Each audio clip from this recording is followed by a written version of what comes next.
Awesome. Okay. And if anyone is logged in via Facebook Live, if we have any glitches, especially on my Highlands team, if you want to send me a text, I'll make sure to monitor that so we stay live on there as well.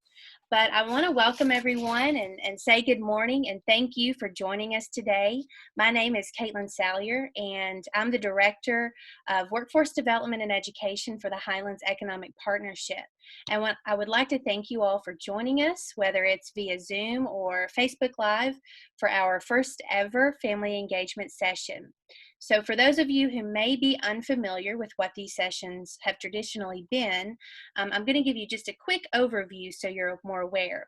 The Highlands, along with our Family Engagement Committee, work with area employers to offer these sessions in the workplace, whether it's during a break, between shifts, or at lunch. These sessions are designed to offer valuable information about a variety of topics to parents and guardians of school-age children and really individuals of all ages. So we're really excited to share this opportunity virtually in hopes of getting more people involved with this program and hopefully being able to work with more employers in the future.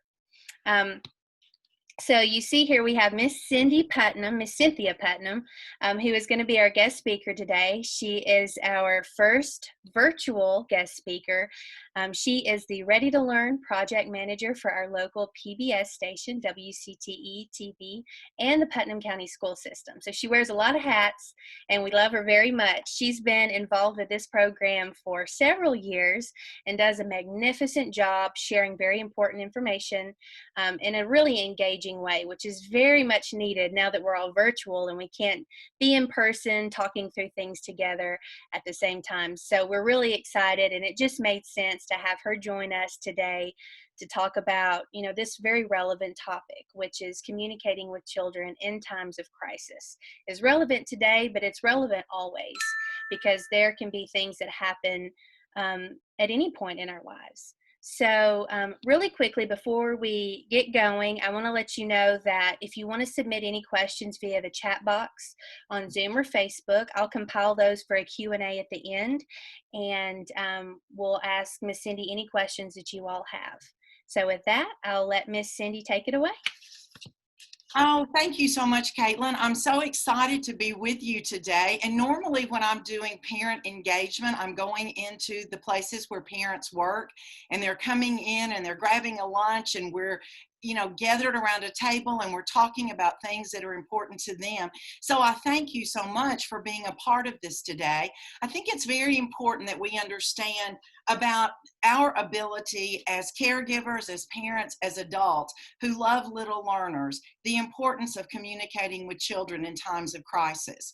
And so today, that's what we're really going to focus on, because I know that our community, our state, and our nation has been going through, in the last few months, some really turbulent times. And we've had lots of natural disasters. We've had COVID-19.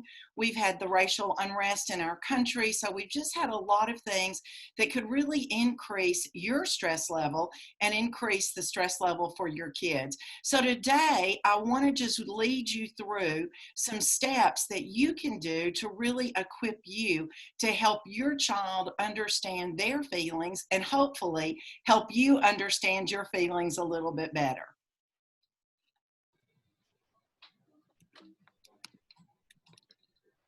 When you think of the word childhood, what comes to your mind? And I really want you to put your thinking caps on. When you think of the word childhood, what comes to your mind?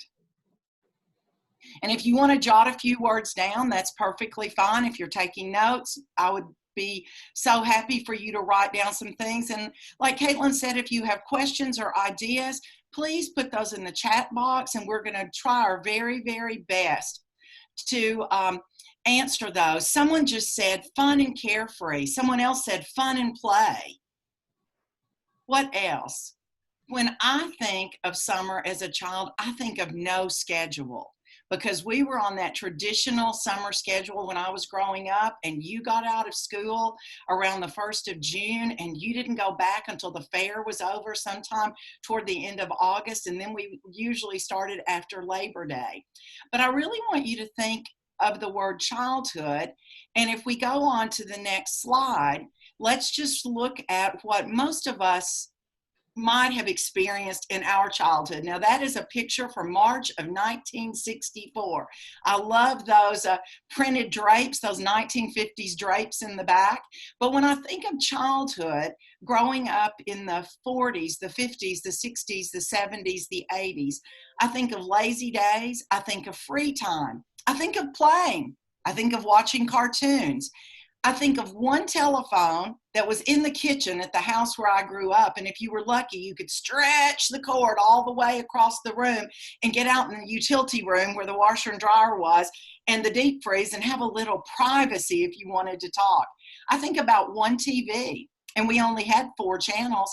Well, actually, we had the 3 main networks, and then we had the PBS station, because I grew up in Cookeville, Tennessee. We had the PBS station that came out of Nashville.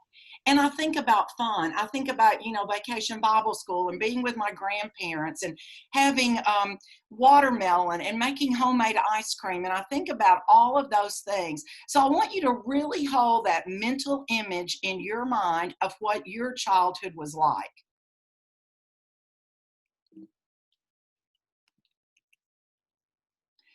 Now, let's look at what childhood has been like in the last year in our community.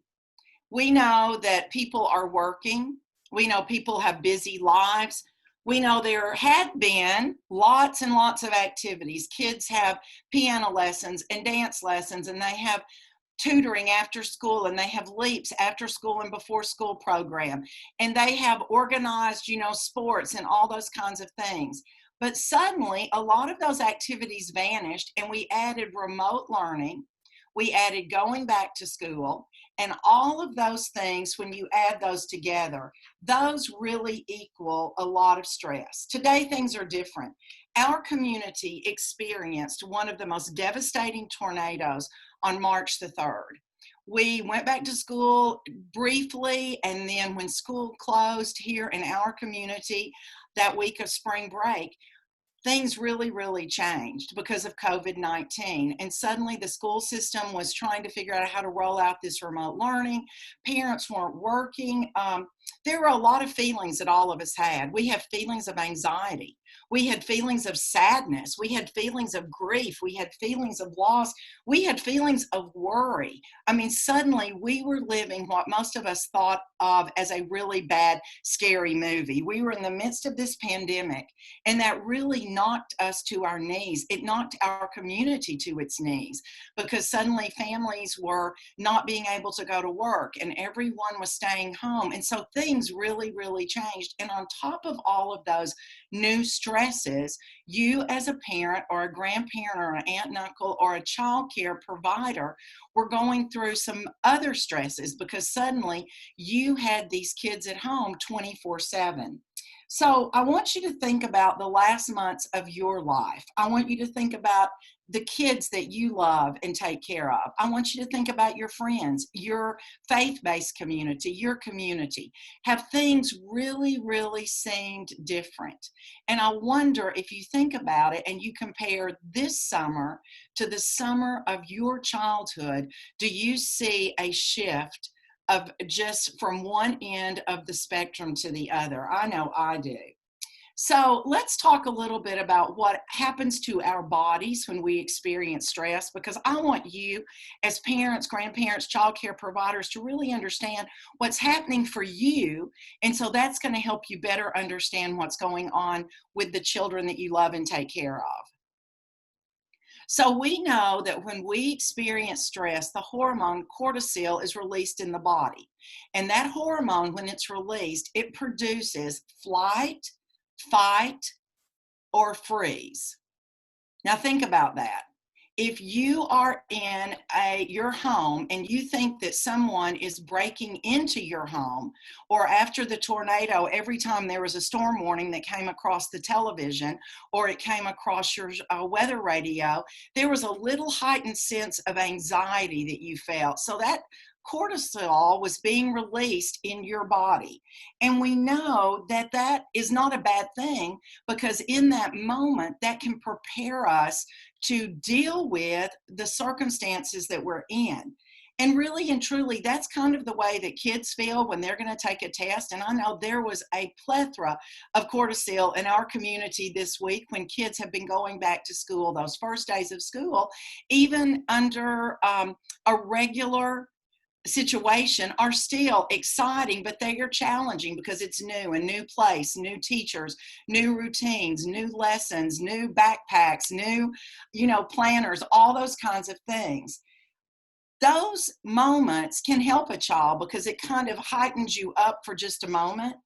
And it helps them when they're taking tests. It helps them when they're meeting new people. It helps them when they're going into new situations. But we also know that that decreases. But if they have persistently high levels of stress, if that cortisol goes up, and it stays up there, then we know that it really affects them physically. It can affect their ability to pay attention. It can affect their ability to remember things. And I want you to put yourself in their shoes. When you have been in a stressful situation, and let's say there had been a death or the loss of a loved one, or you've been through a long period of sickness with someone that you've been the primary caretaker for, or even during this time when we were all working from home and doing Zoom calls, did you have to write things down a little more frequently? Did you have trouble remembering some basic things? Would you walk into a room and think, why did I come in this room today? What was I looking for?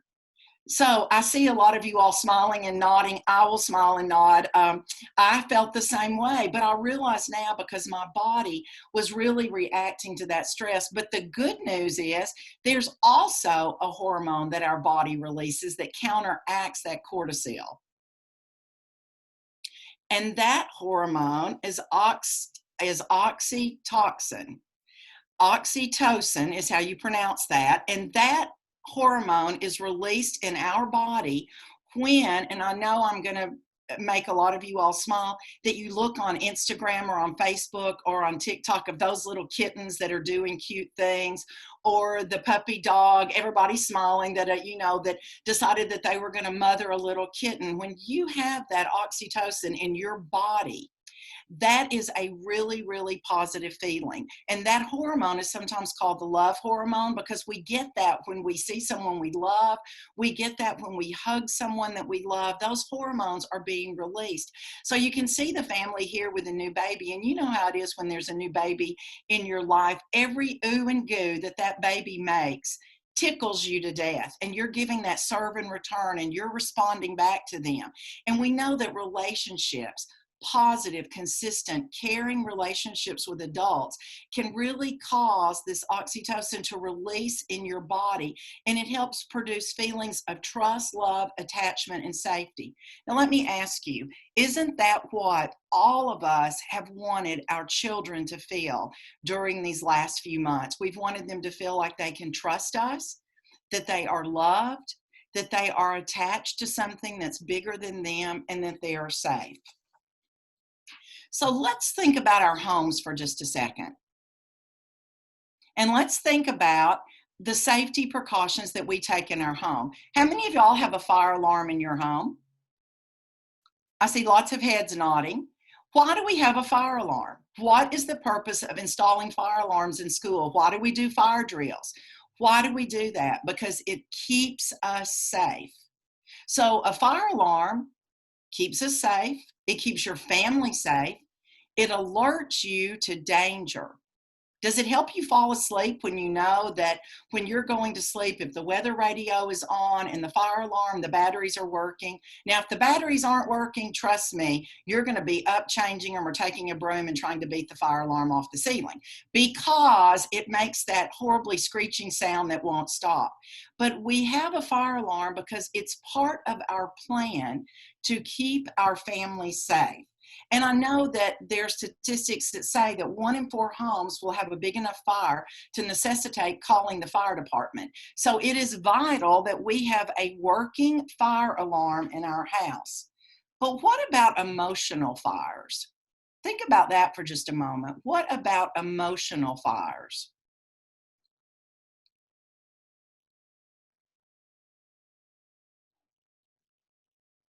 All right. Anybody have any visuals of what an emotional fire looks like? Let's see if you can relate to the next screen. Every single one of us will be overcome with anger, fear, or anxiety at some point. And if you've never experienced any of those, then we want you to stay on and possibly do the next family engagement webinar, because I want to know what you're doing to not experience those things. Every one of us, no matter the age we are going to have moments when we feel like our emotions are a little bit out of control. And I think it's very important that we as parents, grandparents, aunts and uncles, child care providers, teachers, I think that it's very important that we have a vital plan for emotional fires for your family. Now, in my classroom, I had a vital plan for emotional fires. I had a class schedule so the kids knew exactly what we were going to be doing. And if I changed that schedule, I let them know ahead of time. Because having a schedule and sticking to that schedule really helps a child feel safe. I also had consistent rules and regulations.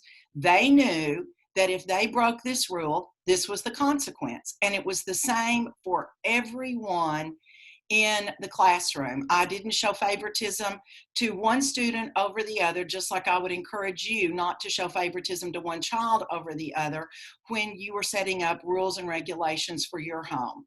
So if you are going to have a fire extinguisher or a fire alarm in your house to protect your family from fires, what would it mean for you as a family member to have an emotional plan to protect your family from those emotional fires?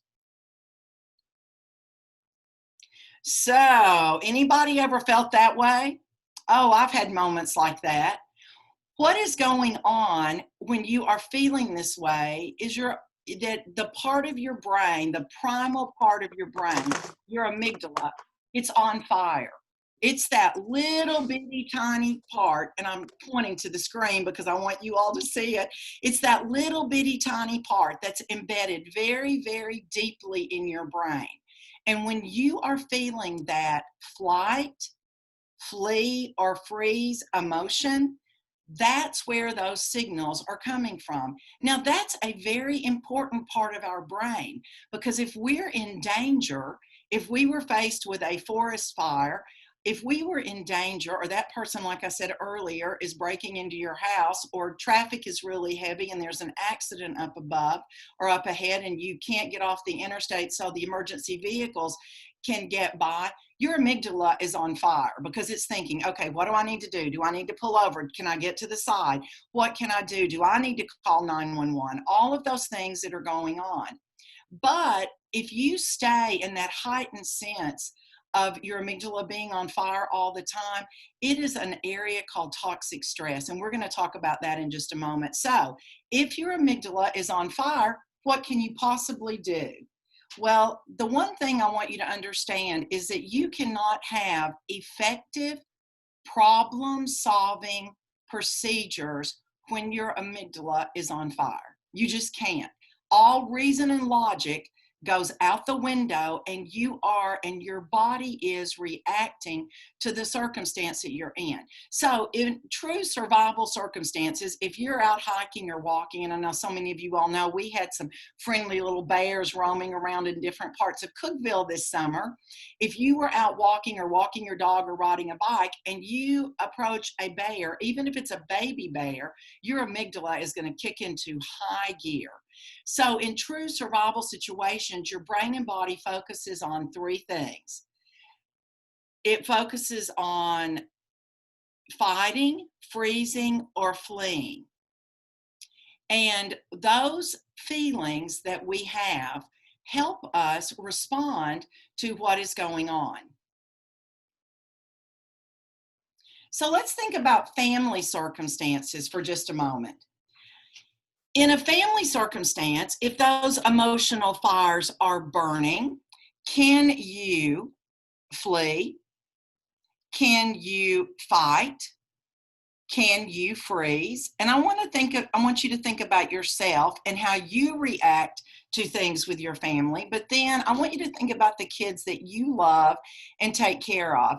What are their reactions to those things? Fighting with words or fleeing out the door is not constructive, safe, or practical. And I know there have been times as a parent, I have 2 adult children, that when I was raising them, I just thought, oh, I've got to walk out of this room for just a moment. I've got to take a deep breath. They've got to take a deep breath. We've got to start this conversation all over.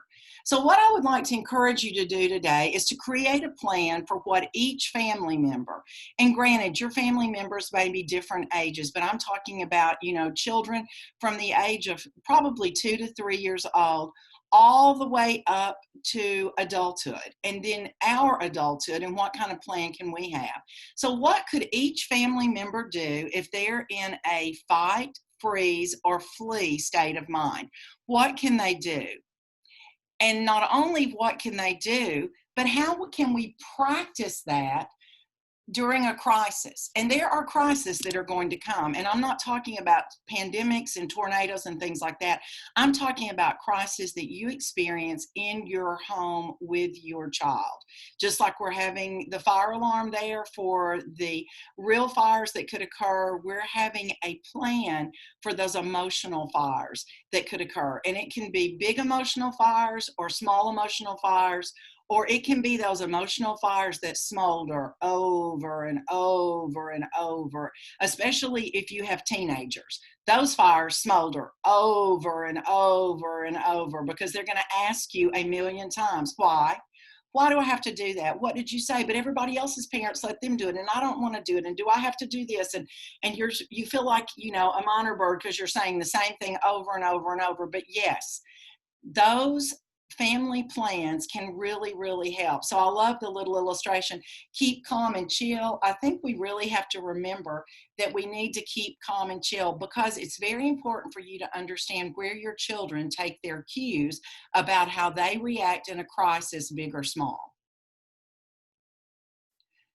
This is a hard thing to hear sometimes, but your children take their cues from you. They take their cues from you about the way you handle stress. Because think about the way we talk about stress. I am so stressed out. I can't believe how stressful this is. This stress is killing me. The way we handle anxiety. Oh man, I am so worried about this. I am so anxious. And we say those things, or our bodies say those things to our children. How about fear? How about separation? How about new experiences if you're starting a new job? Or how have you talked to your child about your working from home? This is so hard. This is just stressing me out. I can't believe that I'm trying to work from home and I'm trying to teach you remotely and I'm trying to do all of this. So kids model what they see us doing. So the best thing we can do is we can learn to take that deep breath. We can learn to stay calm, and we can learn to carry on. I want you to remember that effective problem solving requires access to your control center of your brain for logic, language, and creativity. And you cannot utilize those parts of your brain when you are really upset. When you or your child is upset, it is difficult to have a calm conversation. It's difficult to choose the right words. It's difficult to choose the right actions. So I really encourage you to have this conversation with your children and create a family plan when everyone is calm, not emotional. Don't wait till there's a big blow up and then say, halt, we're going to create a family plan right now. That is not going to work. Prior planning gives the children a process to work through. So when you share your experiences about how you feel when you are angry or anxious, then you can model a positive way for your children. You can say things like, oh, when I was feeling really anxious about that at work or at home, I just stopped for a minute and I took a really deep breath. Everybody take a really deep breath in, hold it, let it go out. One more, a deep breath in, and I want you to hold it to the count of 4.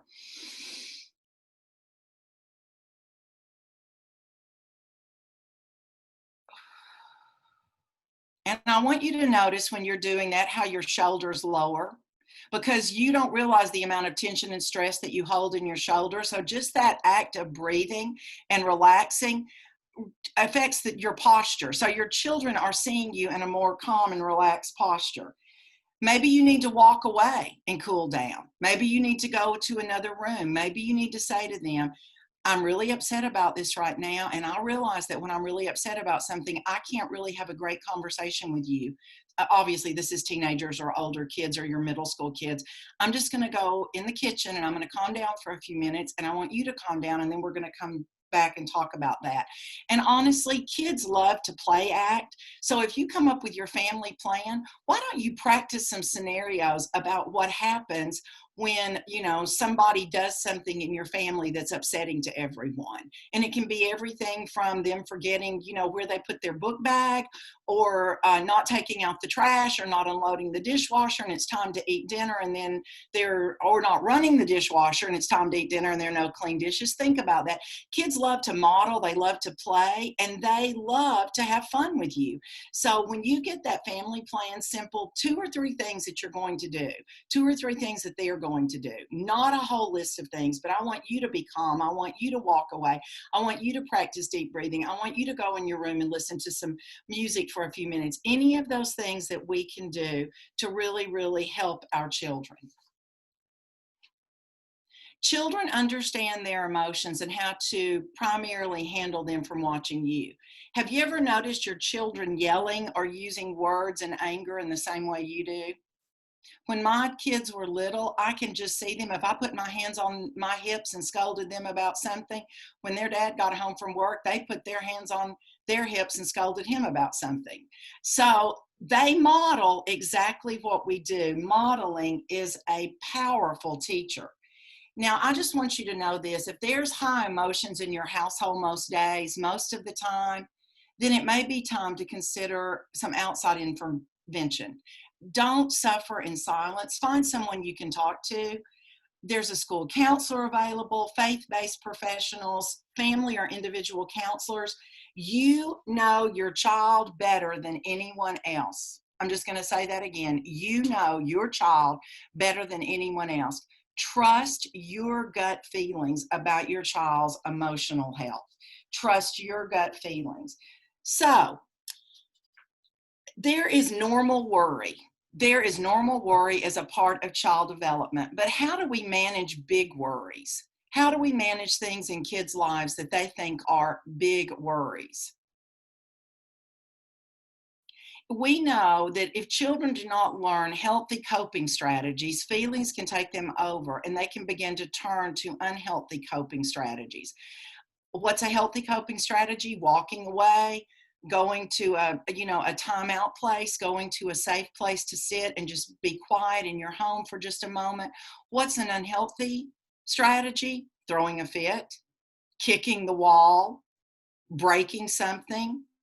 Any of those ways that kids react to those emotions that they have inside that they don't know how to deal with.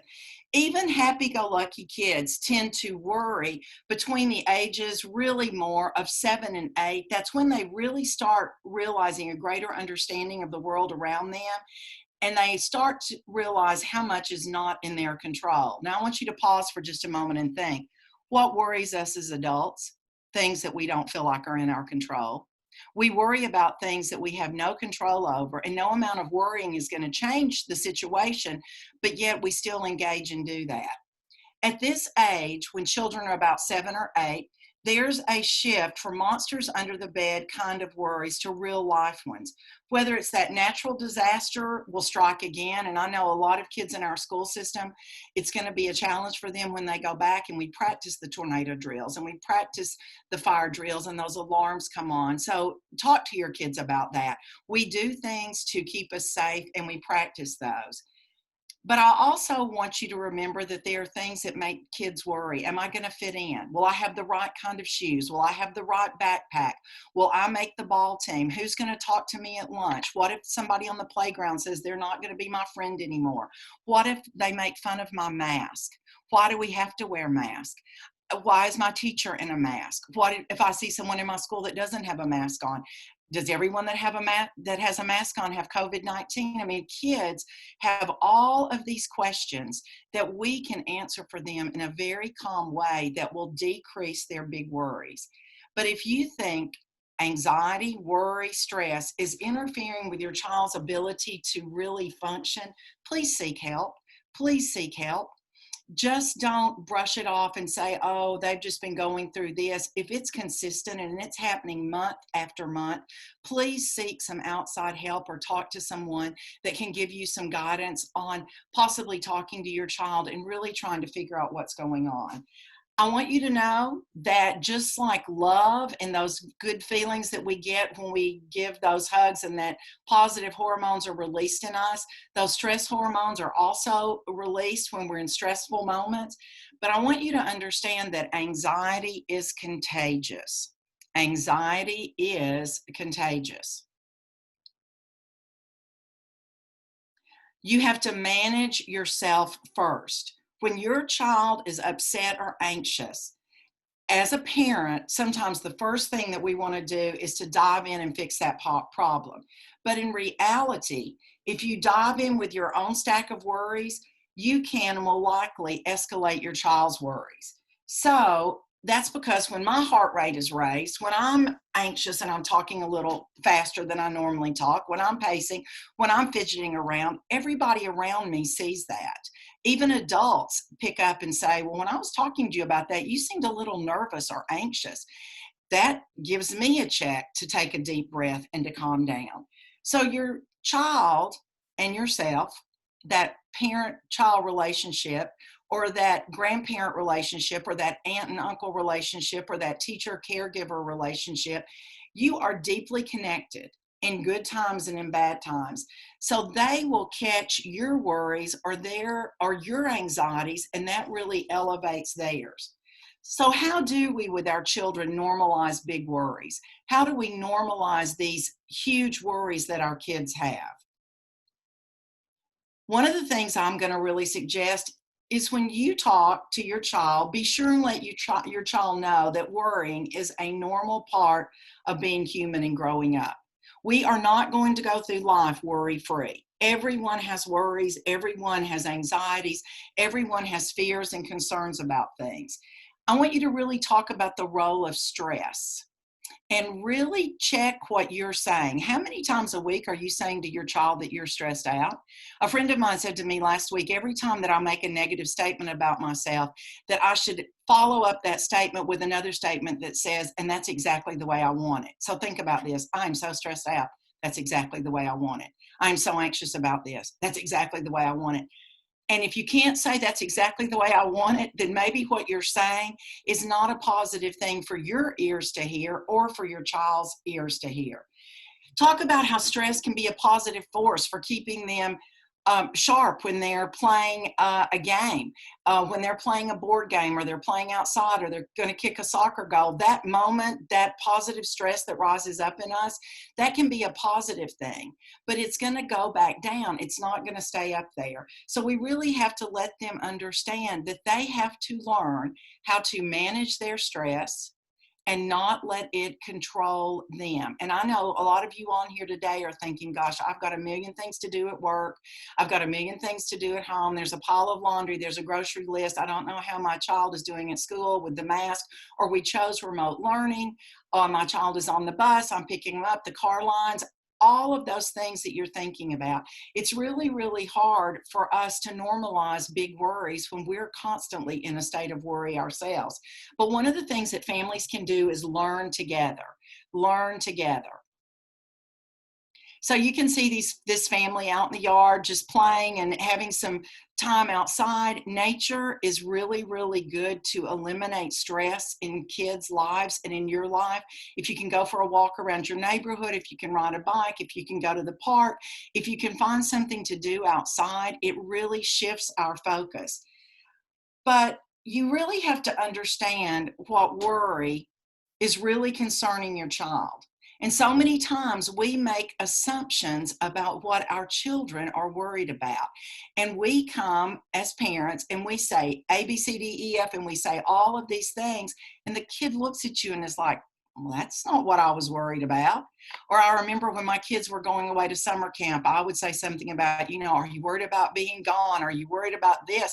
And my son would be like, no, I'm just worried if the food's going to be good, at the camp canteen.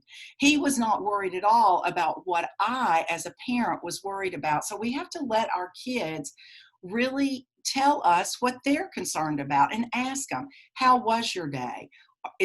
Let them lead the conversation. And don't say things like, oh, I bet you were so worried today about wearing your mask, or I'll bet you were so worried about this. Don't say that. Don't put words in their mouth. Let them tell you, and then just address, based on their age, what you feel like they need to know about whatever they're worrying about, and assure them that you're here for them, that they are safe, and there are plans in place every day to keep them safe. Tackle the smallest problems first. And sometimes we don't do that. When your child is being overwhelmed by disappointments or social pressure, sit down and break it into the smallest pieces possible.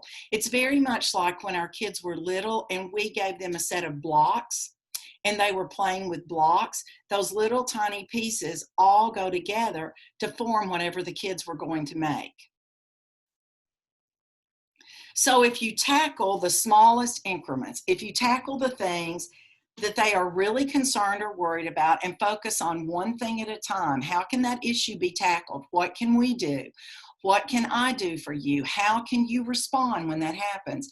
Make a plan, set down some positive goals. I know that it's hard for you to get up in the morning and get everything done, so we're going to start a routine where we're putting your book bag by the door, and I'm going to sign everything, or we're going to make sure all the homework's done, or if you're doing remote learning, that things are turned in. Don't let it pile up for a week, because you're going to be stressed and they're going to be stressed. So tackle those things. Set a clear time frame and let your child know that you're there to help them, and then reward them. If they remember for 2 days in a row to put their backpack by the back door, if they remember, then at the end of the week, it may be a treat, at a drive-through somewhere, or it just may be a high five, or it may be going to the park and going to the fountain at the park and playing for a while. One of the things that we need to really remember is that there's a big word called rumination. And when we're really stressed and worried, our mind runs amok with rumination. We think about the same things over and over and over. It's those what ifs. What if this happens? What if that happens? What if this happens and that doesn't happen and these things happen? And you guys as adults do that. We get caught up on thinking about something and we ruminate. It goes over and over and over in our minds. And that's what our kids do. And they usually get that one thing on their mind, and that's what's making their stomach hurt when they can't go to bed at night. So how can we stop rumination, and how can we help our kids find a new thought? When you hear your child expressing the same concerns over and over and over, they're moving into rumination. It's never productive because it's like a vicious hamster wheel. They're on it and they can't seem to get off. Share that the churnings that we tend to do not prevent horrible things from happening. So you worrying about something that's going to happen is not going to prevent it from happening. But if we can be prepared, if there is a storm warning, we have a safe place to go. If there's a fire, we have a fire alarm. People, yes, have car accidents, but when we're in the car, we're going to get in and we're going to buckle our seat belts, all those things to let your children know that you're taking those extra steps to protect them. And then you're sometimes going to have to say to your child, stop. We're not thinking about that anymore. Or write it down on a piece of paper and put it in a worry box beside their bed and just say, we can worry about that tomorrow, but we're not going to worry about that tonight. Or we're going to collect all these things in the worry box, and we're not even going to worry about those till this weekend. And then this weekend, we'll sit down and we'll worry about those together. I'll sit down and worry about it with you, because what that lets your child do is remove that from their mind and put it someplace else. And honestly, I can tell you, by the time you get to the weekend, most of the worries in their worry box have already corrected themselves. Now, some of the time, if our child is really worried about something, one of the things that we can do as parents and caregivers is to really create a small experiment for them. So going back to school in mask has been the safest way for all of us to return to school, to be in our school system, to be on the bus, to be out in town. It would be the safest way that professionals know of to keep the COVID-19 virus from spreading. But if you waited till the first day of school to pop your kid in a mask, I'm going to say that it was probably a little challenging. And I had a friend yesterday who teaches at a wonderful elementary school, and I said, how did the kids do with masks today? She said, they did great. She said, they all wore them, and they wore them during class, and they were wonderful. She said, but oh, at car duty, she said they all had figured out that they could suck the middle of their mask inside their mouth, so they all had a little wet ring around the inside of their mask. But you know what? They've had them on, and they've had them on all day. So I love the idea that you are practicing with your child. Let them see you wearing a mask. You remember, you're the best role model. I spoke with the bus drivers before school started, and all the bus drivers are going to have masks. They're going to be handing out masks to the kids. And I just said to them, the way you wear your mask, the way you don't fidget with it and take it on and off and things, you're modeling for that child how to do that. So just remember that when you are modeling best by wearing your mask. Now, normal worries. There are normal worries that kids have. And if you as a parent or child care provider are wondering if your child's fears are healthy, then there are some factors to consider. There's all kinds of resources online, and there's charts that will let you know what age appropriate worries are for kids. And with media today, there's been so much on the news. And one of the things that we realize is that when we saw the tornadoes happening, and we saw that on the news, and we saw it repeatedly on the news, we knew that that was that one-time event. But in small children's minds, every time they see it, that event is happening over and over and over. So I think we really have to guard our children and protect them from what they are exposed to. Normal worries do not last very long. They do not impact a child's ability to function. If your child is struggling with the ability to function, and I know that this week with going back to school, things can seem a little heightened right now, but I do want you to understand that this is all going to start going smoother when we go back to school the second week, and then the third week, and then the fourth week, because that routine really helps a child. If you feel like that the worries are so persistent and intense, please seek professional help. Please don't let your child suffer, and please don't you as a parent suffer because you're embarrassed or afraid or ashamed to ask for help. I think it's really important that we talk to our kids about the way we are feeling, that we talk to our kids about their feelings, and we really find a place that we can come together. I really want you to understand that you know your child. And I'm going to say that again. You know your child better than their teacher, better than their bus driver, better than their child care provider. You know your child. So if you are seeing things that your child is experiencing right now during these really unsettling days, because things are different from all of us and for all of us, please really get some help about that. But normal worries are normal. Normal worries are normal, and you are your child's biggest cheerleader.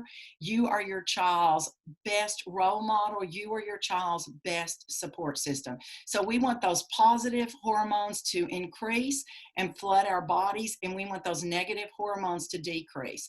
And the one way you can do it is by greeting your child with a smile on your face, giving them a big hug, and letting them know that the world that they live in is not a perfect world, but that they are a perfect part of your family.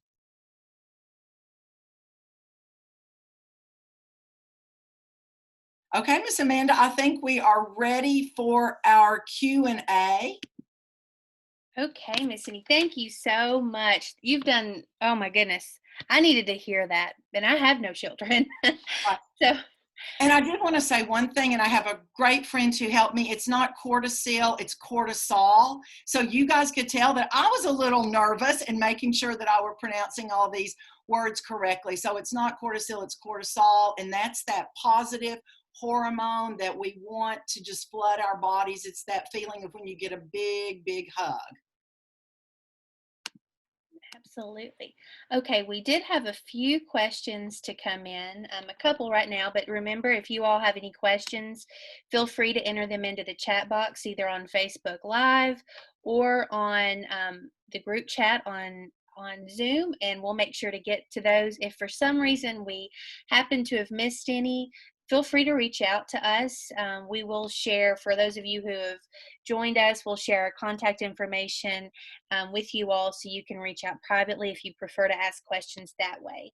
But one of the questions we received, Miss Cindy, was with regard to coping strategies. You mentioned that early on, if you start to see your child using poor behavior or bad coping strategies, that you've got to intervene then rather than making excuses. And they've asked, where can they go for resources? There's a lot of really great resources, and depending on what age your child is, if your child is birthed to around the age of 3rd grade, I would go to PBS Parents, just because I've been using that website with the job that I have for the last 6 years, because I've been working with families in our school system.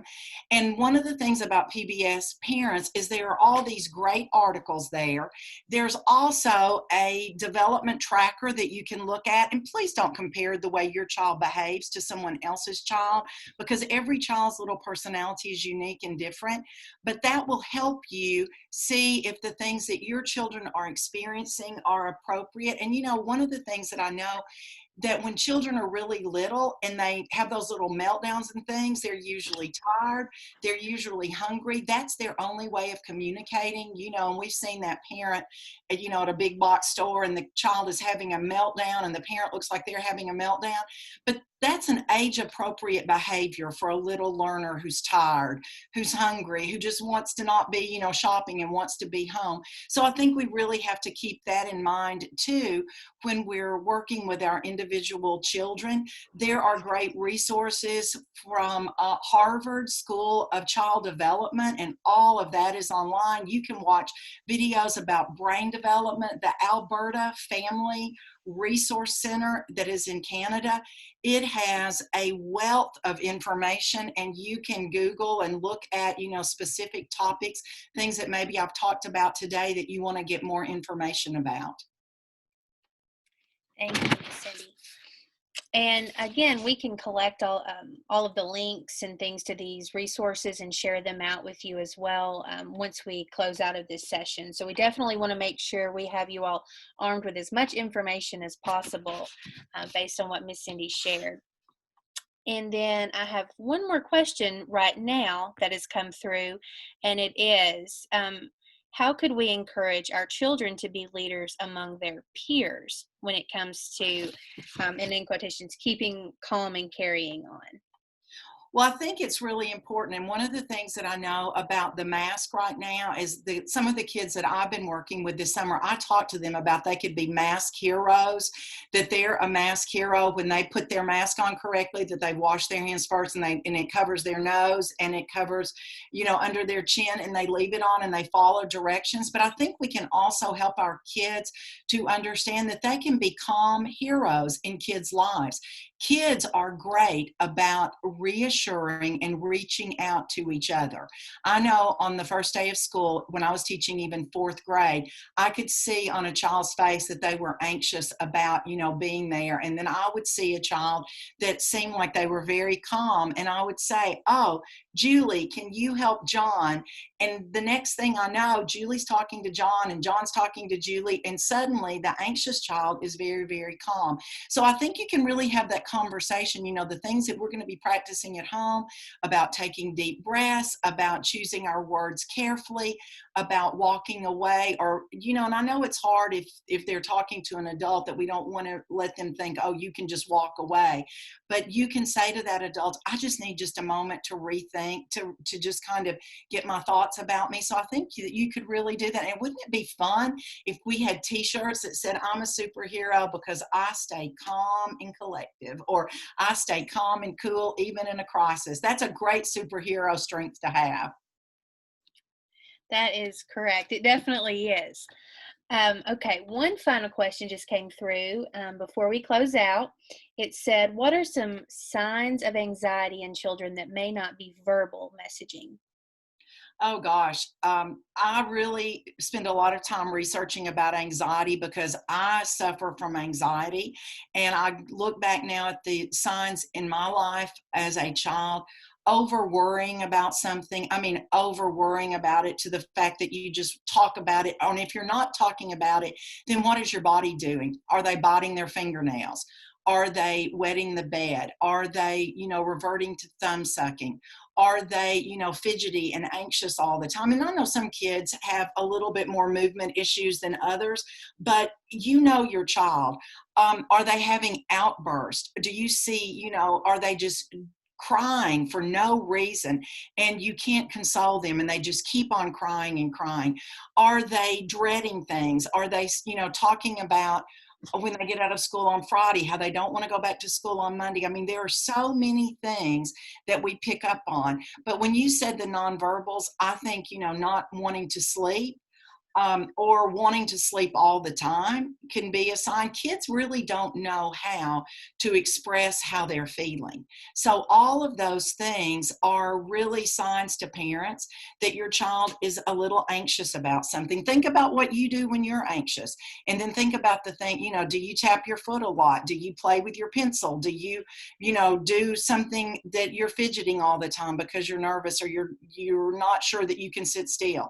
And again, that could be a little bit of ADHD or ADD, but are these things that you're seeing in your child that you haven't seen before? Thank you. So before we close out, Cindy, I have to tell you, I've gotten a few texts from friends, and they've messaged me, some with kids and some without, and talked about how much they needed to hear this.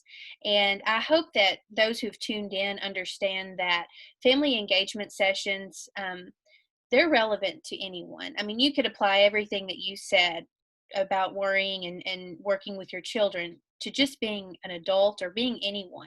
It's human nature. And so I hope that as we start sharing more of these virtual opportunities, or if there are any employers in the future who want to have in-person sessions in the workplace, you'll reach out and understand that these are great conversations that need to be had. And it's great to hear all that you've had to say, Cindy. And I'm just so thankful that you joined us. I'm so grateful for everyone joining us for our first session. We appreciate any feedback you have to make this even better the next time. And I'm sure we'll have Miss Cindy back again. We've talked about having her talk about ACEs, so that's adverse childhood experiences, and how you work through those.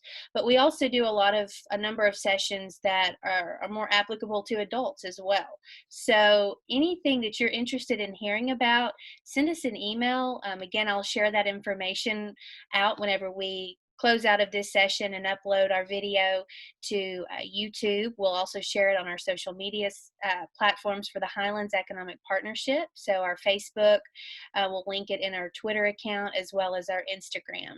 So definitely keep an eye out for our next session. Engage with us. Ask us any questions you have. And again, thank you so much, Miss Cindy. I so appreciate you taking time this morning to talk to us about something that's very, very important and relevant all the time. Thank you. It was great. I enjoyed it so much, and I hope to see you all soon. Thank you. I hope you all have a wonderful day.